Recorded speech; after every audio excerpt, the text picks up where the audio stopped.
السلام علیکم ناظرین، اعظم وائس میں خوش آمدید۔ دوستو، اس وقت دنیا میں 8,000 سے زیادہ مقامی اور بین الاقوامی کھیل کھیلے جاتے ہیں، لیکن دوستو فٹ بال ایک ایسا کھیل ہے جسے پوری دنیا میں 250 ملین سے زیادہ لوگ کھیل رہے ہیں۔ اس کے شائقین دنیا کے تقریباً تمام ممالک میں موجود ہیں اور دنیا کی نصف آبادی یعنی تقریباً 4 ارب لوگ اس کھیل کو دیکھتے ہیں۔ ایک اندازے کے مطابق 3.5 بلین لوگوں نے 2018 میں فرانس اور کروشیا کے درمیان کھیلے گئے فٹ بال ورلڈ کپ کے فائنل کو الیکٹرانک میڈیا کے ذریعے دیکھا۔ فٹ بال ورلڈ کپ، جسے فیفا ورلڈ کپ بھی کہا جاتا ہے، دنیا میں کسی بھی کھیل کے لیے سب سے بڑا مقابلہ سمجھا جاتا ہے۔ اس بار یہ ٹورنامنٹ 2022 میں قطر میں کھیلا جا رہا ہے، جس میں دنیا بھر سے 32 ٹیمیں حصہ لے رہی ہیں۔ قطر نے اس بڑے ایونٹ کو کامیاب بنانے کے لیے $220 بلین کا ریکارڈ خرچ کیا ہے۔ ورلڈ کپ کے بنیادی ڈھانچے میں 8 اسٹیڈیم، ایک ہوائی اڈے کی توسیع، ایک نیا ٹرانزٹ سسٹم اور کئی ہوٹل شامل ہیں، اور کئی کلومیٹر لمبی سڑکیں بھی شامل ہیں۔ دوستو، آج کی اس ویڈیو میں ہم فیفا ورلڈ کپ کی میزبانی کے بارے میں دلچسپ حقائق جانیں گے اور قطر ورلڈ کپ کی انوکھی تیاریوں اور اس سے جڑے تنازعات پر بھی ایک نظر ڈالیں گے۔ دوستو، فٹ بال کو ایک قدیم کھیل سمجھا جاتا ہے اور زیادہ تر ماہرین اس بات پر متفق ہیں کہ فٹ بال کا کھیل چین میں 476 قبل مسیح کے قریب ایجاد ہوا تھا، جہاں سے اسے کاجو کے نام سے پہچانا جاتا تھا۔ تاہم جدید فٹ بال کا آغاز 19ویں صدی میں برطانیہ میں ہوا۔ فٹ بال کو منظم کرنے اور دنیا بھر میں کھیل کو فروغ دینے کے لیے فیفا نامی ایک بین الاقوامی گورننگ باڈی ہے، انٹرنیشنل فیڈریشن آف ایسوسی ایشن فٹ بال۔ فیفا ورلڈ کپ جو 1930 میں شروع ہوا تھا، 1942 اور 1946 کے علاوہ ہر 4 سال منعقد ہوتا ہے۔ دوسری جنگ عظیم کے دوران ٹورنامنٹ کا انعقاد نہ ہو سکا۔ یہ ٹورنامنٹ اب تک 21 بار ہو چکا ہے اور برازیل نے سب سے زیادہ یعنی 5 بار جیتا ہے۔ فیفا ورلڈ کپ کھیلنے کے لیے ہر ٹیم کو ایک طویل اور مشکل کوالیفائنگ مرحلے سے گزرنا پڑتا ہے، اور اس مرحلے کی کامیاب ٹیمیں ورلڈ کپ کے فائنل راؤنڈ کے لیے کوالیفائی کرتی ہیں۔ اسی طرح ورلڈ کپ کی میزبانی کو اعزاز سمجھا جاتا ہے۔ دوستو، لاکھوں سیاحوں اور فٹ بال کے شائقین، ہزاروں کھلاڑیوں اور عملے کی میزبانی اور ورلڈ کپ کے لیے سینکڑوں VIP کا آنا یقیناً ایک قابل فخر احساس ہے، اور میزبان ملک کی معیشت کے لیے بھی کسی حد تک فائدہ مند ہے۔ لیکن کوئی بھی ملک جو ورلڈ کپ کی میزبانی کرنا چاہتا ہے، اس سے پہلے فیفا کے بنیادی ڈھانچے اور انتظامی امور کے طے شدہ معیارات کو پورا کرنا ہوگا۔ ان کم از کم ضروریات میں اسٹیڈیم، ہوٹل، ٹرانزٹ اور کمیونیکیشن اور الیکٹرانک گرڈ کے معیارات شامل ہیں۔ اس کے علاوہ ہر ممکنہ میزبان کو بولی لگانے کے لیے ایک جامع عمل سے گزرنا پڑتا ہے۔ آخر میں ووٹنگ کا عمل ہوتا ہے اور پھر ایک سرکاری تقریب میں میزبان ملک کا باقاعدہ اعلان ہوتا ہے۔ عام طور پر یہ طریقہ ورلڈ کپ ایونٹ سے کئی سال پہلے مکمل ہوتا ہے۔ پیارے دوستو، قطر اسلامی دنیا کا پہلا ملک ہے جو فیفا ورلڈ کپ کا میزبان ہے۔ صرف 11,586 مربع کلومیٹر پر محیط 30 لاکھ سے کم آبادی والے ملک کو فیفا ورلڈ کپ کی میزبانی کرنے والا سب سے چھوٹا ملک ہونے کا اعزاز حاصل ہے۔ ورلڈ کپ 2022 کی میزبانی کے لیے 2010 کے ایونٹ میں فیفا کی ایگزیکٹو کمیٹی نے 14 میں سے 8 ووٹ دیے۔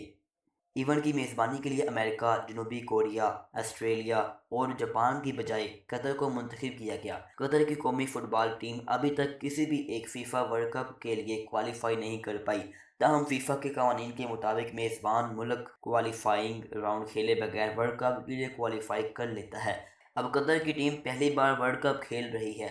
2022 کے ورلڈ کپ میں فرانس کی ٹیم اپنے ٹائٹل کو دفاع کرے گی۔ اس ورلڈ کپ کے بہت بڑے کھلاڑی جیسے رونالڈو اور ارجنٹائن آخری بار ایکشن میں نظر آئیں گے، کیونکہ یہ دونوں لیجنڈز ممکنہ طور پر 2026 کے ورلڈ کپ میں ریٹائر ہو جائیں گے۔ ورلڈ کپ کے لیے قطر میں داخل ہونے اور میچوں میں شرکت کرنے والے شائقین اور سیاحوں کو ویزے کی ضرورت نہیں ہوگی، بلکہ اس مقصد کے لیے قطر حکومت نے حیا کارڈ متعارف کرایا ہے۔ حیا کارڈ رکھنے والے 23 جنوری 2023 تک قطر میں رہ سکیں گے۔ جہاں اس ورلڈ کپ کے بارے میں بہت سے منفرد اور دلچسپ پہلو ہیں، وہیں یہ ایونٹ بھی کئی تنازعات میں گھرا ہوا ہے۔ فیفا ورلڈ کپ عام طور پر جون اور جولائی کے مہینوں میں منعقد ہوتا ہے، لیکن قطر میں ان مہینوں میں درجہ حرارت 50 ڈگری سیلسیس تک پہنچ جاتا ہے، اور اس لیے یہ درجہ حرارت کھلاڑیوں کے لیے 90 منٹ کا میچ کھیلنے کے قابل نہیں ہے۔ لہٰذا فیفا نے اس ٹورنامنٹ کو موسم سرما میں قطر میں منعقد کرنے کا فیصلہ کیا۔ اس سے کئی ممالک کے کلب فٹ بال سیزن میں بھی خلل پڑے گا۔ اس فیصلے کے بعد فیفا انتظامیہ کو مختلف حلقوں کی جانب سے کڑی تنقید کا نشانہ بنایا گیا۔ 2010 میں ورلڈ کپ کی میزبانی کے اعلان کے بعد یہ الزامات لگائے گئے کہ قطر میں ورلڈ کپ کے انعقاد کے لیے فیفا حکام کو رشوت دی گئی تھی۔ بعد میں فیفا کی طرف سے کی جانے والی آزادانہ تحقیقات میں اس کا کوئی ٹھوس ثبوت نہیں ملا۔ یونین آف یورپین فٹ بال ایسوسی ایشن کے سابق صدر مائیکل پلاٹینی اور ان کی ٹیم کے 4 ووٹوں کے ساتھ ورلڈ کپ کی میزبانی امریکہ کی بجائے قطر نے کی۔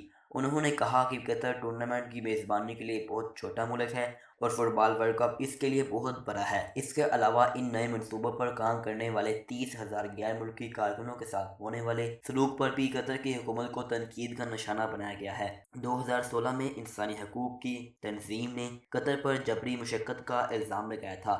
الزامات کے مطابق متعدد ملازمین غریب رہائشی گاہوں میں مقیم تھے، انہیں مناسب تنخواہیں نہیں دی گئیں، جبکہ ان کے پاسپورٹ بھی ضبط کر لیے گئے۔ 2017 سے حکومت نے غیر ملکی کارکنوں کو تحفظ فراہم کیا، زیادہ گرمی میں کام کرنے سے ان کے کام کے اوقات کو محدود کرنے اور رہائشی کیمپوں میں حالات کو بہتر بنانے کے لیے اقدامات متعارف کروائے۔ ایک برطانوی اخبار کے مطابق قطر میں ورلڈ کپ کی تعمیر کے دوران بھارت، پاکستان، نیپال، بنگلہ دیش اور سری لنکا کے 6,500 ملازمین ہلاک ہو چکے ہیں۔